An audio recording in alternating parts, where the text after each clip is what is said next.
On est des professionnels tous les deux. Oh oui. Voilà. Ouais. Je m'en occupe, t'inquiète. Bon, bah on y va alors, hein.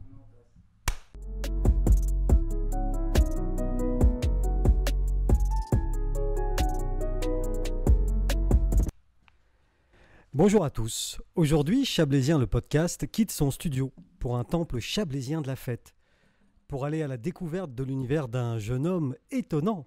Il est une icône du Chablais, de la fête, de la bonne humeur.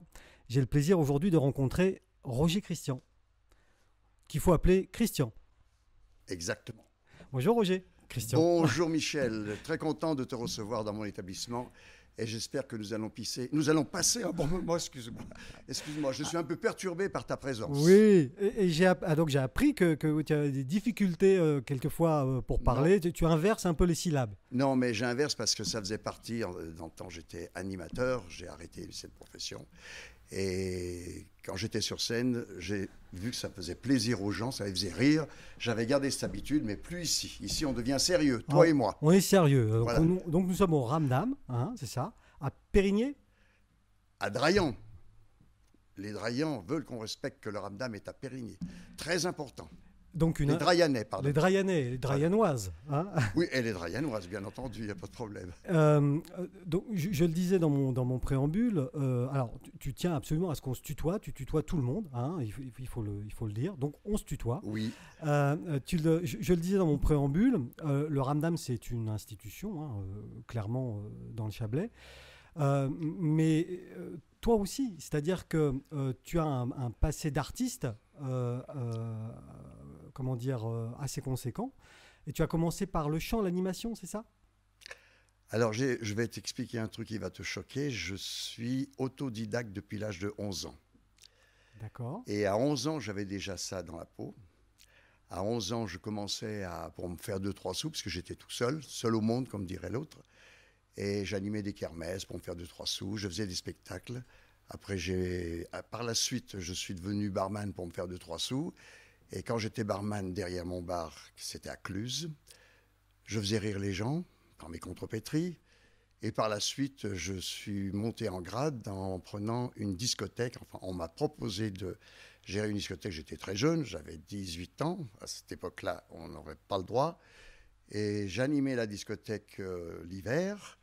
Et puis l'été, j'ai commencé à avoir des contrats par des personnes qui me voyaient, que ce soit au Jet où j'étais. Et je suis parti en tournée et ma carrière d'animateur a démarré comme ça. Et la discothèque dont tu parles était au Jet, c'est ça? Elle était au Jet, c'était une discothèque qui s'appelait la Peau de Vache à cette époque, qui faisait le plein tous les soirs, l'hiver. Oui. L'été, c'était fermé. Et c'était une petite boîte, mais que tout se passait très bien. J'animais, j'inventais des soirées, des soirées de jeux, de travestis. Enfin, je commençais déjà à m'occuper du spectacle et j'adorais ça. Oui, plus qu'un homme de la nuit, tu es un homme de spectacle. Oui, oui, parce que même ici, enfin on en parlera peut-être tout à l'heure si tu veux, mais même ici, j'adorais faire des spectacles à longueur d'année. Je t'éciterai tout à l'heure si tu me poses des questions sur le Ramdam. Il y a de fortes chances, Ouais. je te dirais. Il y a pas. Et donc du coup, tu me dis 11 ans. 11 ans, c'est jeune, hein, pour démarrer. 11 ans, eh bien oui, mais je ne devrais pas le dire, mais j'étais un pupille de la nation, j'étais un peu abandonné. Bah, il n'y a rien de... Alors je suis tombé très malade, j'avais des ganglions poumons, on m'avait mis dans un sanatorium à Chamonix. Ah oui. Et quand j'ai guéri, eh ben là, on m'a dit, vous pouvez rentrer chez vous. Parce que tu es originaire de la région? Non, ou... je suis lyonnais, je suis un Gone. Personne n'est parfait. Voilà. Non, mais attention, je suis en Haute-Savoie depuis l'âge de 6 ans. Oui, d'accord. Je peux considérer que je suis un Chablaisien. Oui. Oui, oui. Et donc, après Chamonix, le sanatorium... Alors, après Chamonix, eh bien, la directrice, qui s'appelait Madame Erard, quelle mémoire j'ai, c'est formidable. Oui, formidable. Eh bien, m'a dit, tu peux rentrer chez toi. Je dis, Madame, je ne peux pas rentrer chez moi. Je ne sais pas où aller. Ah oui. Alors, elle m'a dit, tu feras des petites bricoles chez nous. Et sur une luge, il y avait plusieurs sanatoriums. Et sur une luge, je portais les économas, comme on dit, pour les sanatoriums. Oui. Ils me mettaient la nourriture Ouais. sur les... Voilà. Et je livrais, et puis quand j'en ai eu marre, et ben je suis parti, je suis descendu travailler à Cluse. Et c'est là que ma vie a commencé. Voilà, Toujours la contrepétrie, hein? non, non, là, tu as vu, je m'arrête au bon moment. Non, là, c'est un dérapage. Un dérapage. Mais voilà. contrôlé, contrôlé. Contrôlé, exactement. Hein? Oui, donc un début quand même plutôt Dur, très dur. Dur. Mais j'ai du mérite. Ah, mais carrément, oui. Parce que je vais t'expliquer, les jeunes à qui on leur met tout dans les mains au départ, c'est pas une bonne référence pour leur avenir. Mais une personne qui se débrouille toute seule au départ, elle lutte pour y arriver et les résultats, ils sont là aujourd'hui. Oui. T'es d'accord? Ah, mais moi, je suis d'accord. C'est un exemple. Enfin, je pense que c'est un exemple, effectivement. Et donc, Cluse, alors, on était dans quoi? En discothèque, là? Déjà. Ah non. À Cluse, non. Je travaillais dans un bar à Cluse et je suis resté quelques années. Après, j'ai fait mon service militaire, comme tout le monde. Mm-hmm. Et en revenant de mon service militaire, je me suis lancé dans l'animation. Directement? Non, j'ai trouvé cette place au GED, dans cette boîte de nuit qui s'appelait La Peau de Vache. Ouais. Et comme je me débrouillais très bien en animation et que dans la vie, je voulais arriver à quelque chose, je faisais des galas à travers toute la France. J'étais pris par des impresarios qui m'avaient vu. Oui.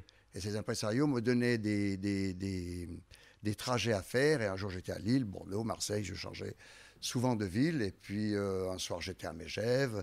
L'autre soir, j'étais à Pau. C'était très pénible, mais j'étais jeune, dynamique et il n'y avait pas de problème.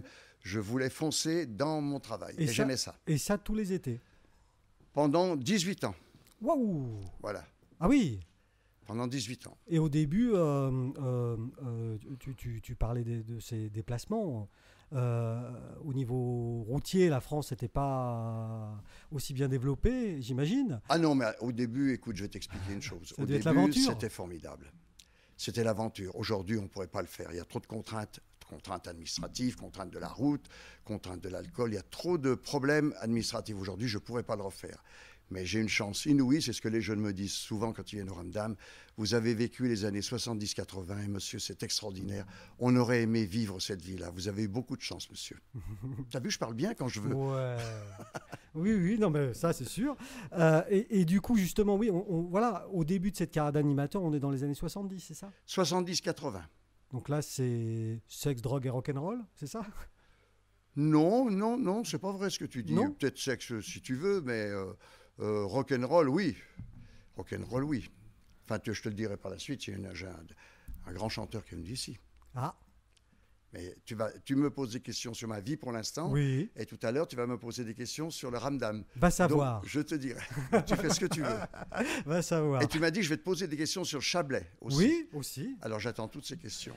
Et en fait... Tu vois, tu me fais parler, j'ai la gorge sèche. Oui. Excuse-moi. C'est pas filmé, là, j'espère? Non, bien sûr que non, évidemment. Tu sais que nous, on est tout à fait discret.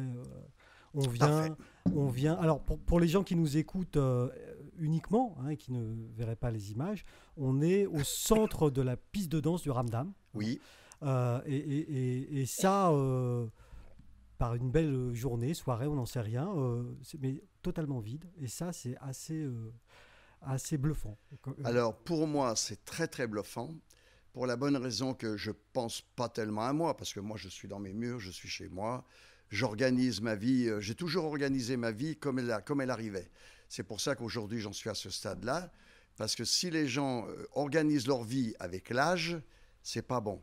S'ils organisent leur vie avec le peuple qui croise, avec lequel ils vivent, avec les jeunes avec qui je vis, là où je me suis fait à 4 générations, et les gens m'ont dit c'est formidable, parce que quand je suis avec les jeunes, je me fais à 4 générations, je me fais à leur vie.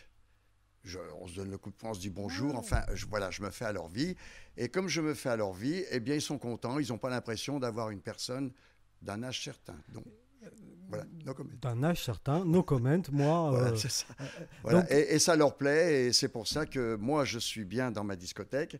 Je viens de temps en temps, je suis triste, parce que je pense à tous ces jeunes qui me téléphonent sans arrêt pour me poser des questions, quand est-ce que tu ouvres Je pense à tous mes employés que j'adore, mes DJ que j'adore aussi, et qui sont là, qui attendent et qui me disent « Christian, quand est-ce qu'on va ouvrir ? Quand est-ce qu'on va ouvrir ?» Mais je dis « C'est pas moi, c'est l'État qui dirigera et c'est pas demain la veille, mais on fait avec. » Mais tout ça, ça me fait de la peine. Ça me fait de la peine je vais louper la plus grande soirée annuelle où j'avais un DJ extraordinaire qui décorait la discothèque. Les gens venaient tous pour voir la discothèque, le travail de Jérémy. enfin Jérémy, qui était un garçon extraordinaire. Il me décorait une boîte, c'était formidable. Et je le félicite encore, mais cette année, hélas, ça ne sera pas le cas. Et j'en suis très triste parce que je savais que ça faisait plaisir à tous les gens qui venaient à cette soirée.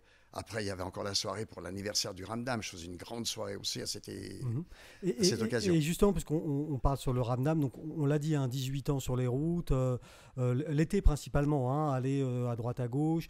J'ai cru comprendre que tu avais aussi mené la revue à l'Alcazar ou... Non, je n'ai pas mené de revue à l'Alcazar. Non. J'ai connu énormément d'artistes, puisqu'on faisait des tournées, des fois je croisais des artistes. J'ai connu énormément d'artistes, pas qu'au Ramdam, tu vois, quand j'étais animateur. Mais à l'Alcazar, j'y allais parce que j'étais copain avec Jean-Marie Rivière. Ah, voilà. Alors je rentrais, je disais, je vais dire bonjour à mon copain, à Jean-Marie Rivière. Alors il était en haut.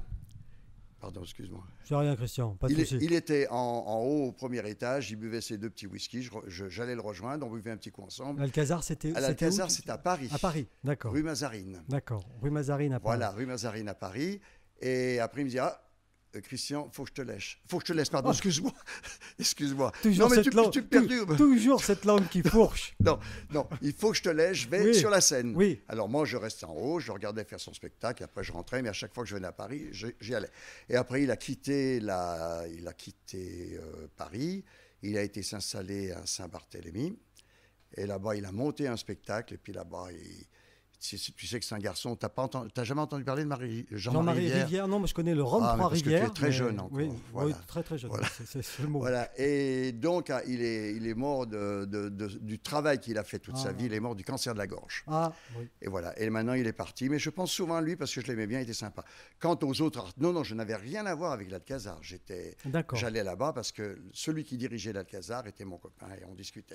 Et je crois, alors tu vas me dire, on est là pour confirmer les oui-dire. Je crois que pendant cette période où tu étais animateur aussi, tu as été un peu chanteur. Alors non, pas directement chanteur. Je faisais des playbacks. Ah. Mais à cette époque-là, le playback, c'était pas couru comme maintenant. Maintenant, ils font beaucoup de playback. Alors, c'est-à-dire, j'apprenais des chansons d'une vedette par cœur et je les mimais devant une glace, je les préparais et quand je sentais que j'étais capable de venir sur scène avec mes playbacks, je faisais mes playbacks. Mais il fallait que je les répète pendant 1 mois, 2 mois, 3 mois. Je suis un perfectionniste. J'aime le travail bien fait. Et si je sentais que j'allais louper un playback, je n'étais pas content pendant 10 jours. Alors, je faisais mon playback et les gens, à tel point que j'étais perfectionniste, quand le spectacle était terminé, mais les gens me disaient « Mais Christian, avec la voix que vous avez, qu'est-ce que vous faites ici ?» Mais je chantais avec, par exemple, je faisais des playbacks sur Sardou, je chantais avec Sardou, mais on entendait le disque de Sardou et on entendait ma voix. Les deux. Voilà, on entendait les 2 voix. Mais certains gens ne faisaient pas tellement le rapprochement et pensaient que c'était moi qui chantais directement avec la musique du disque. D'accord. Et ça, donc vous aviez inventé TikTok avant l'heure. J'ai horreur qu'on me dise vous. Ah oui, c'est vrai. Excuse-moi, mais tu couperas. Ouais, non, mais moi je coupe rien. Moi. Je laisse, moi. Attends, je suis avec Roger Christian. Non, je laisse tout. Ça va. Donc, oui. Ça va, ça te convient jusqu'à maintenant? Écoute, on va faire le point. Ça va? Oui. Parfait. Bon, ça va. Je disais, tu as inventé TikTok. Tu connais TikTok? Ah non. Non, parce que tout à l'heure, tu me disais quand je suis avec les jeunes. Alors, c'est un truc de jeunes, ça. Ah oui, mais le mot n'est pas dans mon cerveau. TikTok, c'est un réseau social de jeunes où, justement, il y a beaucoup de gens qui font du playback. Oui. Donc, tu serais aujourd'hui jeune dans les années... Ça ne marcherait pas. Ah, maintenant. Ah non. Et tu serais une star de TikTok. J'ai fait des spectacles ici pendant 15 ans, 16 ans. Et je faisais venir énormément d'artistes, des travestis, des chanteurs, même à des fois, je faisais des grands spectacles avec Richard Anthony, qui était mon copain. Ah oui? Oui, avec Catherine Lara, qui était ma copine. Oui. Nicoletta, n'en parlons pas, puisque je l'ai connue, elle avait 17, 18 ans. Elle est du pays, elle est à côté. C'est une chanteuse extraordinaire que j'aimais bien. Oui. Je faisais venir beaucoup d'artistes, et puis il y a beaucoup d'artistes qui venaient, parce que Nicoletta habitait à côté. Elle avait une villa. Et elle invitait tous ses artistes, ses amis à venir là. Et bien entendu, en fin de soirée, ils venaient au Ramdam. Et donc, à peu près, mais autour de quelle année tu t'es fixé, toi, à Draillan, au Ramdam? Dans les années 80, dans les années 70? 75. 75? Voilà. Ouais. Ah oui, donc oui. Mais ça... non, mais j'ai commencé à venir au Ramdam, à travailler au Ramdam.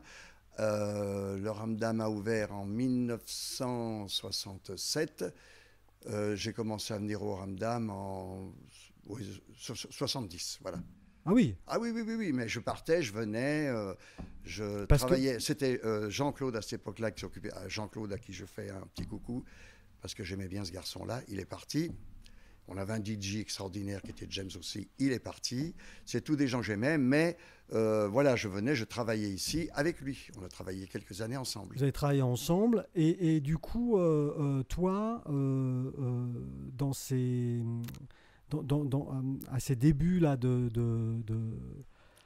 j'ai un- j'ai un- excusez-moi, j'ai un petit. T'as un trou, je peux pas te le boucher. Vous- Enfin, excuse-moi.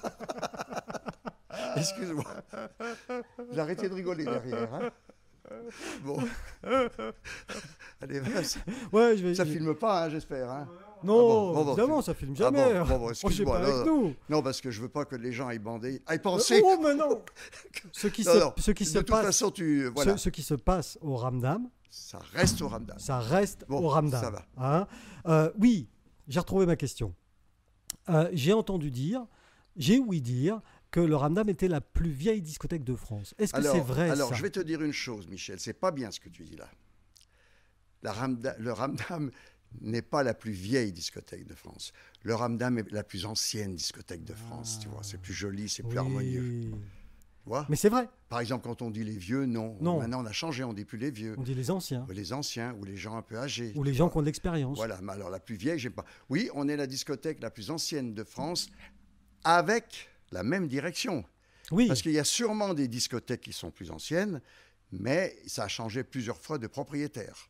Tu vois ce que je veux dire? Oui, oui, oui. Tandis que là, avec la même direction. Ah oui, oui, oui, avec la même direction. Je suis parti quand je partais en tournée, mais je revenais. J'étais toujours là. On se téléphonait souvent pour voir si tout se passait bien dans la discothèque. Putain, c'est pas possible. il y a un problème là. Hein. On a un oui, problème. alors, tu vois, il faut qu'on se calme. Hein. Oui, calmons-nous. Et du coup, cet attachement que tu as au Ramdam, parce qu'il y a un vrai attachement. Tu m'as dit tout à l'heure, moi j'habite là, quoi. Oui. Mais je vais te dire une chose, le Ramdam, comment je pourrais t'expliquer? Il y a des gens d'un âge certain qui sont contents de partir en retraite. Mm-hmm. Ils sont heureux, on est à la retraite, etc. Et quand une année passe, 2 années passent, ils commencent à remplir leur petite boîte de pilules. Mm-hmm. Les cachets parce qu'ils sont mal, ils ont ci, ils ont ça. Eh ben, je ne veux pas faire un pléonasme, mais ma boîte de pilules, c'est ma boîte, le Ramdam. T'as compris? Oui, oui, évidemment. Voilà. Et c'est grâce à ça, si je suis toujours en pleine forme, oui. Si je rigole, si j'ai envie de rire, de faire la fête, c'est parce que les pilules, j'en veux pas. Moi, tant que le Ramdam, bon, pour l'instant, c'est assez aléatoire, hein, mais tant que le Ramdam restera ouvert, je retrouverai mes clients, mon personnel, mes DJ, etc. J'aurai toujours la bonne santé et dans 20 ans, on se retrouvera tous les deux. Est-ce que tu as conscience que Vincent, le producteur de mon émission, là, que tu as vu tout à l'heure, ses parents se sont rencontrés ici? Alors là, tu fais bien de me poser cette question. Tu as conscience de ça? Ah oui, pour moi, ce que tu viens de me dire là, pour moi, c'est très pénible. Je vais te dire pourquoi. Parce que moi, je suis toujours assis à l'entrée, les clients me voient, ils rentrent, ils sortent. Et il y a énormément, je ne veux pas exagérer quand je te dirais des milliers de personnes en l'espace de 53 ans qui se sont rencontrées au Ramdam, qui se sont connus en 1970, qui se sont rencontrés ici, qui sont rentrés chez eux, dont certaines choses ont été conçues. Eh bien, à ce sujet-là, pour moi, ce qui est très pénible, c'est qu'il n'y a pas un week-end sans que je n'ai pas un jeune, et ça ne m'arrange pas du tout, ça ne me fait pas plaisir du tout, qui viennent vers moi et qui me disent « Monsieur, mon papa et ma maman se sont connus chez vous. On a été conçus en rentrant à la maison. » Oh mon Dieu, tant que ce n'est pas dans les toilettes des dames, ça va. Ça, je n'ai pas été contrôlé. Mais je ne suis pas content parce que moi, personnellement, je lui dis « Écoute, tu es gentil. » Tu n'as rien gagné là-dessus. Hein? Tu n'as rien gagné là-dessus. Non, j'ai vieilli là-dessus. Les années me sont tombées dessus. Mais enfin, bon, je rigole. Mais enfin, je leur dis oui, mais écoutez, on me dit ça sans arrêt. Oui. Alors, on abrège. Je suis content de te voir venir maintenant. Alors, tu sais pourquoi les jeunes aiment bien le Ramdam maintenant? On dit oui, le ramdam, c'est une boîte de gamins, c'est pas vrai. Parce que la veille qu'on ferme, j'ai fait un anniversaire d'une dame. Et j'ai fait l'annonce au micro, pardon. Oh mon Dieu. Ça dépend. Non, Faut faire non, attention, non. tu le mets ton micro. Hein. Fais attention quand même. Ah, qu'est-ce que tu dis? Non, je sais pas, tu parles d'anus au micro. Non, j'ai fait l'annonce au micro D'accord. de l'anniversaire de cette dame. Ouais. Et cette dame fêtait ses 72 ans. Oui, donc il y en a vraiment de Et 7 à tous 60. les jeunes qui étaient là, ils ont tous applaudi, ils ont crié, ils étaient contents.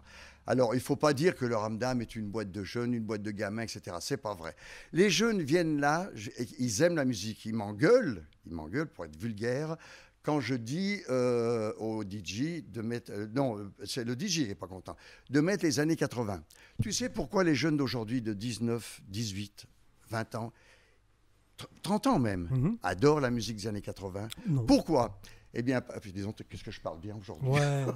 Donc je rigole. Parce que leurs parents venaient ici. Ils dansaient sur Sheila, ils dansaient sur Claude François, ils dansaient... Mais quand ils rentraient chez eux, ils avaient les disques. Et ton DJ, donc Jeremiah, lui, il veut pas passer les années 80. Si, il veut. Mais Parce tu vois, qu'il faut en parler quand même de Jeremiah, il faut dire son nom de temps en temps. mais C'est obligé. Alors, voilà. T'as vu, je ne sais pas si ça a été enregistré, mais en début de soirée, je t'ai parlé de lui Toujours. en disant je vais bien penser à lui. Oh là là, là il va pas être content là. Tu couperas. Je vais bien penser à lui le jour de la soirée Halloween, Oui. parce que c'est un garçon, il était heureux de venir préparer cette soirée. Il mettait 3 jours pour décorer la boîte et tout, il va être heureux. Il était heureux, mais la soirée Halloween, il ne sera pas heureux, il sera chez lui, il sera triste. Voilà. Oui, mais l'année prochaine, si tout va bien. Il faut être optimiste. Toujours. Qu'est-ce qui fait mon tempérament? Moi, je suis optimiste. Moi, je crois que c'est l'optimisme. Ouais. Le français est pessimiste. Oui. À 80%, il est pessimiste. Et qu'est-ce qui fait... Tu as vu maintenant, il a peur, le français. Il a peur de quoi? Il a peur, c'est vrai, du coronavirus. Je suis tout à fait d'accord avec toi. Mais il ne faut pas se baser là-dessus. Si tu te bases là-dessus, tu es malheureux. Tu ne pourras pas dire bonjour à un, bonjour à l'autre. Tu auras peur à chaque fois d'attraper le coronavirus. Enfin, je ne veux pas parler de ça. Ça ne fait pas partie de notre interview. Là. Bon, alors, non, voilà. mais tu peux parler de ce que tu veux, Oui. Christian. Oui, mais Si préfère... ça te non, mais pèse... je préfère pas en parler. Il est vrai que moi, je suis comme tous les patrons de boîtes de nuit. Je ne suis pas content qu'on soit fermé. Mais c'est la vie, c'était comme ça. Si on avait prévu ça, on aurait peut-être vécu autrement. Tu m'as dit que tu as excuse-moi, mais tu m'as dit que tu as été un des premiers à fermer. Ah oui, ça... à comprendre la gravité du problème. Oui. Quand j'ai vu ça, j'ai dit j'ai fait téléphoner à tout mon personnel. Et bien entendu, ce soir-là, on aurait peut-être eu 300 personnes. J'ai dit non. Nous ont demandé de fermer à partir de demain. Nous fermons à partir de ce soir. Et donc, tu m'as dit que tu étais quelqu'un d'optimiste. Hein, je suis ce que tu viens de... optimiste. Et qu'est-ce qui fait le cœur de ton optimisme alors? Qu'est-ce qui fait le sel de ton optimisme? Ma vie. Parce que toute ma vie, j'ai fait rire les gens. Toute ma vie, j'ai organisé ma vie dans le côté bonheur, pas le côté malheur. Et quand j'ai eu des moments qui allaient très mal, je m'efforçais à ce que ça aille bien. J'arrivais à me dompter moi-même. Je ne sais pas si tu as compris ce que j'ai dit là. Oui, mais si, je comprends tout, moi. Bon, j'arrivais à me dompter moi-même et c'est ce qui a fait la force de ma vie, parce que j'ai toujours lutté contre les gros problèmes. J'ai eu des gros problèmes dans ma vie, mais je ne veux pas te le raconter. Moi, je parle que de ce qui est bon, je parle que du positif. Tu nous je as ne parle parlé pas que du négatif, parce que les gens sont déjà assez tristes maintenant. Si tu leur parles du négatif, ils vont être encore plus tristes et ils vont dire « Ah, ben, on pensait que le patron du ramdam... Arrête de te foutre de moi. On pensait que le patron du ramdam était... beaucoup plus jovial que ça si je commence à raconter mes problèmes. Est-ce qu'il y a un personnage, Roger Christian, ou est-ce que au fil du temps, le personnage et le toi profond sont voilà, c'est plus qu'une seule personne? Ou est-ce qu'il y a un personnage? Parce que là, tu es en train de me dire, les gens attendent de moi que je sois gay, que je sois optimiste, que je sois... Non, je ne suis pas un personnage. Voilà. Je suis moi-même. Et c'est les gens qui me jugent. Je n'ai pas l'ambition d'être une vedette, je n'ai pas l'ambition d'être un animateur, j'ai aucune ambition. Je vis comme j'ai envie de vivre.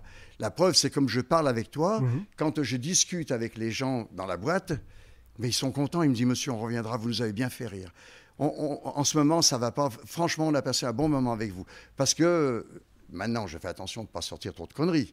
Et d'habitude, j'en sors beaucoup plus que ça, tu vois. Mais elles sont préméditées. Là, maintenant, c'est pas prémédité parce que je ne sais pas si c'est enregistré. Je ne sais pas ce que tu fais, mais je ne veux pas que les gens me disent il exagère un peu, Christian. Mais quand je suis avec les gens directement, je prémédite mes jeux de mots, mes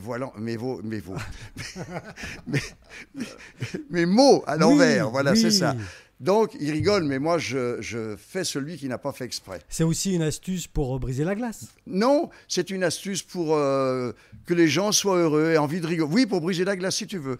Que les gens sont heureux, ils ont envie voilà, ils sont contents. Et des fois, quand ils sont dans l'escalier, j'entends dans l'escalier quand ils descendent, puisque l'entrée est là-bas, ils disent « T'as vu quand il a dit ça ? Oh, c'était trop, c'était trop, c'était trop. » Moi, je sais que c'était prémédité. Mais oui, je ne devrais pas le dire parce que ça va enlever un certain charme de ma façon de faire rire les gens. Oui et non, parce que à un moment donné, voilà, je pense que les gens le savent depuis le temps. Non, pas tous. Non ? Non, parce qu'on a un autre... Attends, écoute-moi, Michel. Ouais. En 53 ans, ce pas les mêmes clients qui viennent là. Donc, je ne suis pas connu par tout le monde quand ils viennent dans la discothèque. Donc, il y a des gens qui viennent pour la première fois voir ce que c'est que cette discothèque dont tout le monde parle. C'est une curiosité. Donc, ces gens-là, ils ne connaissent pas ma façon de parler. On dit, voilà le patron du Ramdam. Je les observe un peu, savoir si je peux plaisanter avec eux ou pas. Si je ne peux pas, ben, je dis, c'est bon, eux, ils y prendront du mauvais côté. Alors, j'arrête. Et si je sens que je vais pouvoir leur dire des conneries, voire les tutoyer quand ils partiront et tout, ça passe comme une lettre à la poste. Et tout à l'heure, tu me disais que tu avais organisé des soirées énormes en 50 et quelques années de... Alors, c'est pas moi qui organisais les soirées, c'est les impresarios qui m'embauchaient. Quand je faisais mes tournées, que je me baladais avec ma sono partout où j'allais, c'était des soirées, par exemple, quand j'avais animé à la Grande Motte, il y avait presque 2000 personnes. J'arrivais sur scène et j'avais une demi-heure de scène à faire parce qu'il y avait d'autres artistes qui passaient. Alors, mon talent, c'est pas moi qui l'ai. Mon talent, c'est le peuple, c'est les gens. Parce que je faisais monter les gens sur scène, je les choisissais dans la foule quand j'étais sur scène, et c'est avec eux que je faisais mon spectacle. Je ne te dirai pas tout ce que je faisais, mais les gens étaient pliés en deux. Non. Voilà. Ah, voilà, c'est tout. Et au Ramdam Au Ramdam, pareil. Pareil. Au Ramdam, quand j'animais des soirées ici j'ai fait Monsieur Muscle. Alors là, c'était une grande soirée. C'était sur le podium, là, en face. Il n'y avait pas de cabine DJ avant. La cabine DJ était en sous-sol. Après, elle a monté d'un étage. Elle a été là au premier étage. Et maintenant, elle est là-bas. Mais là-bas où il y a la cabine DJ, c'était une loge. Et je réunissais à des costauds. Je crois qu'on avait eu une fois, j'ai fait ça pendant une dizaine d'années, Monsieur Muscle. Et j'organisais celui qui était élu Monsieur Muscle, on lui remettait une coupe, etc. J'ai fait Minet Boy. C'est de là qu'est devenu l'emblème du Ramdam, le petit Minet. Ah, alors oui, j'allais y venir, parce que c'est un nom... Ah oui, oui. Ça vient de là, alors. Oui, alors, c'est devenu... J'ai organisé, je faisais bien entendu une soirée qui avait un succès monstre, et je l'ai arrêté parce qu'à la fin, il n'y avait plus de succès. Pendant 19-20 ans, j'ai fait Miss Ramdam. Alors, Miss Ramdam se passait sur le podium, on décorait la boîte, les filles, on prenait des jolies filles, elles arrivaient habillées, elles arrivaient après en bikini, etc. Je faisais rire les gens parce que je sortais toujours mes conneries, etc. Mais c'était une soirée vraiment importante, on refusait du monde, tout le monde voulait voir qui était Miss Ramdam. C'était une des grandes soirées de l'année. Oui, et j'ai arrêté parce qu'à la fin, j'ai senti que... Moi, quand je sens que ça ne va pas, j'arrête. Oui. Ça, c'est comme quand je discute avec les jutes. Non, je dis... Je discute avec les gens et que je m'aperçois qu'il faut arrêter, j'arrête. Ouais. Voilà. Alors donc Miss Ramdam, alors ça alors Miss Ramdam, c'est une grande soirée. C'était patronné par une boutique qui s'appelait à cette époque-là, je ne veux pas faire de publicité, mais c'était un grand copain qui s'appelait Carnaby. Alors il donnait les cadeaux, il donnait les fleurs. Enfin, c'était une soirée dont tout le monde parlait. Mais la dernière soirée que j'avais fait avec un chanteur qui m'avait téléphoné, il m'a dit « Est-ce que tu peux me prendre dans ta boîte ?» J'ai dit non. Et puis à un moment, il m'a dit son nom. J'ai dit « Ah oui, si je te connais, ben, écoute, je te prends dans ma boîte, tu viendras. » Et ce chanteur, toi aussi, tu es trop jeune, tu n'en as pas entendu parler, s'appelait Billy Bridge. Ah non. Alors Billy Bridge, tu regarderas sur Facebook, c'est ce monsieur qui a inventé le Madison. D'accord. Voilà, c'est lui qui a créé le Madison dans le monde entier. Le créateur du Madison. Le créateur du Madison. Au Ramdam. Au Ramdam. Alors, je lui dis, bah, écoute, tu viens. Mais il chantait, attention, il a fait son Madison, mais il chantait d'autres chansons à côté. Et quand je présentais Miss Ramdam, je faisais une petite coupure et je le présentais en tant qu'acteur. D'accord. Et il a chanté ses chansons, la salle était pleine. Et Et donc il là, a fait un beat complet. ça arrive. Non, un beat complet parce que les gens connaissent. T'as la preuve. Oui, non. Les gens connaissaient pas Non. Billy Bridge. Et puis ils étaient peut-être là pour Miss Ramdam. Pour Miss Ramdam, et puis voilà, et puis après, ils voulaient boire des canons, ils voulaient Ouais. continuer la soirée. Et j'ai dit, il reviendra dans un petit moment. Mais je me suis fait siffler. J'étais obligé, dans le contrat, il devait repasser. Ah bon. Il est repassé. Donc j'avais pris Billy Bridge. Bon, pendant plusieurs années, j'ai pris un tas de vedettes qui venaient pour l'élection de Miss Ramdam. D'accord. Mais je te parle de Billy Bridge parce que quand je vois le Madison, je te signale que le Madison, moi, je vois encore des gens danser le Madison sur la piste. Ici. Mais ils ne savent pas que c'est Billy Bridge qui a lancé ce Madison. D'ailleurs, de toute façon, tu iras sur Internet, tu verras Billy Bridge. C'est le chanteur qui a inventé le Madison On va y dans aller. le monde entier. On ira voir ça sans aucun Tu regarderas problème. pour pas que tu crois que je te Non, raconte des conneries. moi Voilà. je te crois, Bon. mais alors sur parole. D'accord, bon, ça va. Christian. Attends, te foutre de moi. Ah là. non, ça va pas, non. Et, Bon. tu m'as parlé tout à l'heure des soirées Mini Boy. Qu'est-ce que c'est que ça? Alors, Mini Boys, je demandais à une dizaine de jeunes de s'inscrire. De donc, préférence des beaux minets. des garçons, donc. Là, Des du garçons, coup. voilà. Hein. Alors, c'était pareil. Ils étaient dans la loge, ils arrivaient habillés, costumes, grande classe, etc. Ensuite, ils arrivaient en slip. Je les présentais en slip, les gens applaudissaient. Et en bas, c'était toujours Carnaby qui patronnait ça. Donc, c'est eux qui étaient le jury. Voilà, le sponsor d'accord. et le jury. Et quand la soirée était finie, un des 10 jeunes qui se présentaient était élu Mini Boy et recevait des cadeaux offerts par un tas de maisons que je plébiscitais pour venir patronner la soirée. Et donc l'emblème de ces soirées-là, Mini Boy, c'était le fameux chat Sylvestre, c'est ça? Alors oui, voilà. Oui. Alors donc oui, c'est vrai, parce qu'on passe du coq à l'âne parfois. Non, Non, du chat, je suis bien, oui. du chat, Alors, j'avais décidé de décorer ma boîte. Oh Heureusement que c'est pas filmé. Non, heureusement que c'est pas filmé, Christian. Parce que les gens, Oui. ils vont se foutre de moi. Bon, Non. alors, mais tu me diras quand tu filmes que Oui, je oui. devienne un petit peu plus sérieux. D'accord. Bon, alors, j'avais décoré ma boîte avec, je crois, si tu regardes là-bas, il y en a encore un sur la cheminée, avec des grands minets en carton. Oui. Des minets de Titi Gros Oui, Minet. oui. Voilà. Alors, j'avais décoré toute la boîte, partout, il y avait des Titi Gros Minet. Et en fin de soirée, les gens m'ont dit, Christian, on pourrait emporter un carton comme ça, parce que c'est magnifique. Enfin, ils faisaient des compliments. J'ai dit non, ça reste en décoration pendant quelques temps, dans la boîte. J'insiste bien, dans la boîte. Et je me suis aperçu que ça avait bien plu aux gens. Alors, j'ai décidé de faire ça en autocollant. Alors, pendant 10 ans, j'ai fait au moins 10, 20, 30 000 autocollants que le gardien de parking collait sur les voitures. Mais C'est du maintenant, beau, les ça. jeunes sont tellement matérialistes que si tu colles un autocollant sur leur voiture, ah non, rien du tout colle sur ma une. voiture. Je t'en colle une, oui, c'est le cas de le dire. Oui, t'as raison. Je t'en colle une. Alors, j'ai pu faire refaire d'autocollant, et c'est de là qu'est devenu l'emblème de l'autocollant du Minet du Ramdam. D'accord. Et donc ça, c'est dans les années 80 que c'est Voilà, c'est dans les apparu années 80, voilà. Parce que, par exemple, pour le lac de la Beune, là, c'est une espèce d'étoile. Et pour le Ramdam, effectivement, le gros Minet, là, c'est Ah, mais moi, j'ai pas. iconique. Dans tout ce que je fais, j'essaye de ne pas. Avant, on était 12 discothèques dans le coin. Mhm. J'étais copain avec les 12 patrons de discothèques parce que je voulais pas qu'un jour, oui, il a dit ça sur lui, il a dit ça sur lui. Non, pas du tout. Je faisais une soirée. Quand je faisais une grande soirée, toutes les discothèques disaient c'est bon, le Ramdam fait une soirée, on n'aura personne ce soir. Si une autre discothèque faisait une soirée, j'ai bon, c'est bon, ils font une soirée, on n'aura pas de monde ce soir. Mais je me suis toujours bien entendu avec tout le monde. La Benaze a fait sa petite étoile, Ouais. c'est très bien. Moi, quand j'ai décidé de faire mon Minet, ben, ça faisait une bonne publicité Ouais. indirecte pour la discothèque. Et aujourd'hui, est-ce que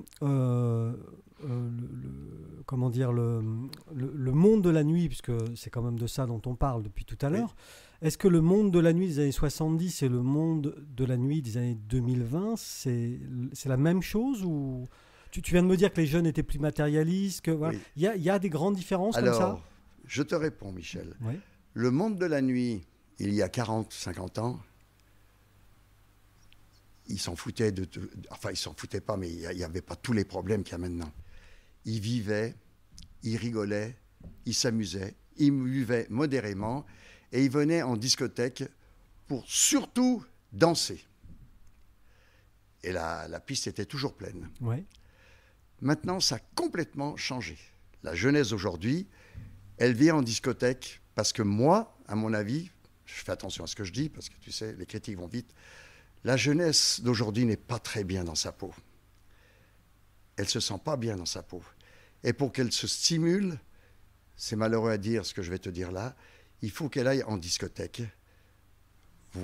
écouter de la musique, retrouver tous ses amis, rigoler, faire la fête. Mais je me suis aperçu d'une chose, des fois la boîte, elle est pleine. Personne danse.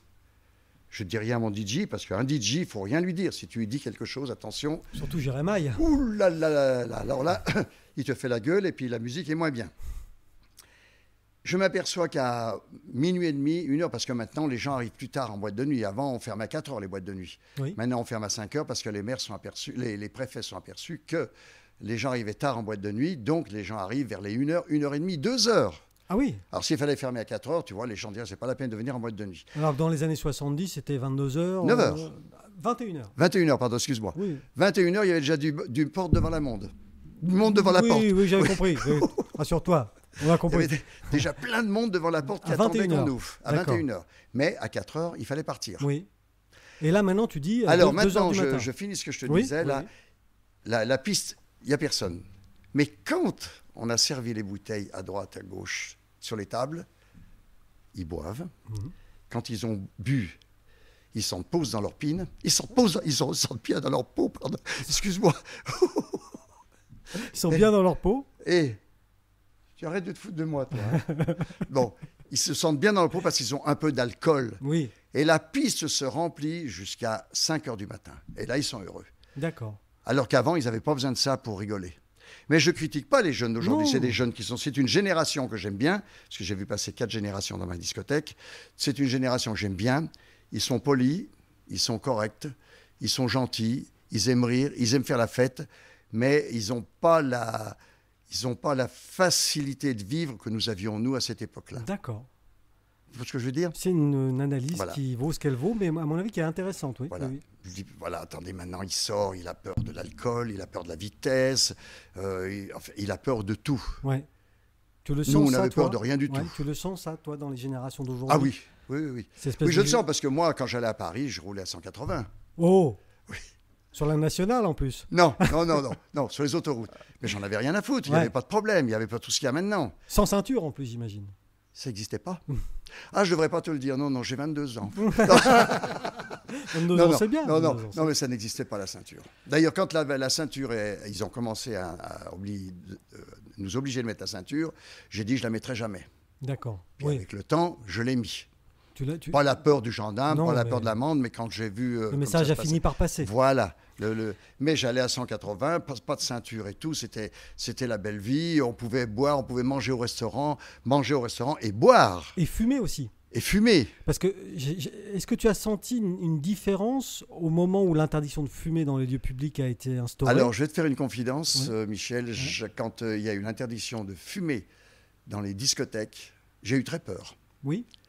J'ai dit, les discothèques, c'est fini. Malgré que maintenant, je dis toujours, dans 10 ans, il n'y aura plus de discothèques. Et tu verras, on en reparlera, dans 10 ans, il n'y aura plus de discothèques. Avec tout ce qui se passe en ce moment, il y a trop de contraintes administratives. Bon, bref, j'ai eu peur. Et finalement, je trouve que c'est formidable. Je trouve que c'est formidable parce que les gens se sont bien adaptés, d'une part. Ça m'a permis de construire un grand parc qui, le soir, c'est féerique avec tous les éclairages dont tu es passé en rentrant. En rentrant, oui. Et que les gens sont heureux de danser. Même les fumeurs me disent, mais on est bien, on rentre chez nous, on ne sent pas la fumée. Même ceux qui ne fument pas, on rentre chez nous, on ne sent pas la fumée. C'est formidable ce qu'ils ont fait, mais à ce moment-là, tout le monde a contesté. Tout le monde disait que c'était pas bien. Comme pour la ceinture de sécurité. Voilà, finalement. et maintenant, tout le monde dit de ne pas fumer dans les discothèques, c'est très bien. C'est formidable. Moi, le premier, et puis moi, je suis content, parce qu'il y a des fois, je vais te dire une chose, il y a plus de pales dans mon monde, de mythes dans mon pied. Oh, putain. Oh, bah alors. Il y a plus de monde dans mon parc. Ah oui. Voilà, que ici. Ils sont tous dehors, il fait chaud, il fait très chaud, il y a une chaleur torride. Quand ils rentrent, je leur dis, vous désirez une table, messieurs, dames, parce que moi, j'aime bien l'accueil du client. J'aime bien recevoir le client. C'est ce qui est important pour une discothèque. Bien recevoir le client. Je dis, vous voulez une table? Ah non, monsieur, on prend notre bouteille, on va dans le parc. Ah bon. Voilà, alors ils vont dans le parc, ils sont heureux, ils passent une bonne soirée. Et quand ils sont dans le parc, il y en a un qui garde la bouteille, ils viennent, ils dansent, ils s'éclatent, ils transpirent et ils ressortent. Quand il fait beau, quand il pleut, non, la boîte est pleine à craquer. Et tout à l'heure, tu me disais qu'il y a une certaine époque, il y avait 12 discothèques là, dans le périmètre assez court. Il y en a combien aujourd'hui? 3. Donc c'est ce qui te fait dire que dans 10 ans, les discothèques... Ah non, mais moi pas, une fois, j'avais toute la maréchaussée qui sont venus me voir, etc., pour me poser des questions sur la façon dont je gérais ma boîte. pas comme toi. Toi, tu me poses beaucoup de questions. Oui, je suis curieux. Hein. T'es curieux, oui. La curiosité Voilà. est un bien joli défaut. Exactement. Mais je leur disais que vous verrez, vous avez du travail maintenant. Vous contrôlez les gens à la sortie des discothèques. Des fois, moi, j'ai des gendarmes à Traillan, à Servan et à Périgné. J'avertis mes clients, je leur dis faites attention, buvez pas trop, vous allez vous faire sauter votre permis. Alors là, ils font attention. Tu vois ce que je veux dire? Bien sûr, absolument. Bon, mais eux, j'ai dit aux gendarmes, vous verrez que dans 10 ans, quand il n'y aura plus de discothèques, vous aurez 10 fois plus de travail. Et la dernière fois, les gendarmes sont venus, j'ai eu le contrôle de sécurité de l'établissement, chose que je maintiens toujours la sécurité de mes clients pour que tout soit bien dans les bonnes normes. Et les gendarmes étaient là. Et ils m'ont dit, Christian, depuis qu'il y a le confinement, eh bien, tu as raison. On a plus de travail, les contrôles, tapage nocturne, les gens se réunissent dans des salles en cachette et tout. Ils m'ont dit, c'est une horreur. Je dis, mais maintenant, pour vous, c'est encore une horreur. Parce qu'on n'est encore pas fermé. Oui. Mais dans 10 ans, il y aura 3 fois plus d'accidents sur les routes. Parce que les gens, ils iront en grande surface. Ils rempliront leur caddie. La bouteille, ils ne la payeront pas cher. Ici, on la paye cher parce que c'est un luxe de venir en discothèque. On a des droits, on a des taxes et tout, voilà, des charges, etc. Mais la bouteille qui ne paye pas cher, chez eux, ou chez les amis, ou dans les caves, ou dans les rêves parties, ils boiront au goulot. Quand ils prendront la route, ça ne sera plus pareil. Il n'y a personne, il n'y a pas Roger Christian pour dire celui qui conduit, c'est celui qui n'a pas bu. Moi, je le dis toute la nuit dans ma discothèque. Je dis méfiez-vous, quand vous rentrez, celui qui conduit, c'est celui qui n'a pas bu. Ça, je le dis toujours, j'avertis les gens en fin de soirée. Mais là, il n'y aura personne. Et il y aura beaucoup plus de problèmes. Je ne sais pas si je serai là, mais il y en a qui diront Christian, il avait raison. Eh bien, Christian, merci pour toutes ces choses que tu m'as dit aujourd'hui. Je te remercie, j'étais très très content de te recevoir. Et puis à bientôt alors. Bon courage. Alors, je te remercie, je suis content d'avoir passé un bon moment avec toi et j'espère que ça laissera un bon souvenir du Ramdam à tous ceux qui nous auront entendus. Ça va laisser des traces indélébiles. Voilà. Et tu reviens quand tu viens. Tu reviens quand tu veux, excuse-moi. Excuse-moi Michel. Merci. Et moi je dis au revoir à tout le monde, je leur fais un gros bisou. Je les baise sur les 2 joues, tous comme ils sont, et à très bientôt. Ciao.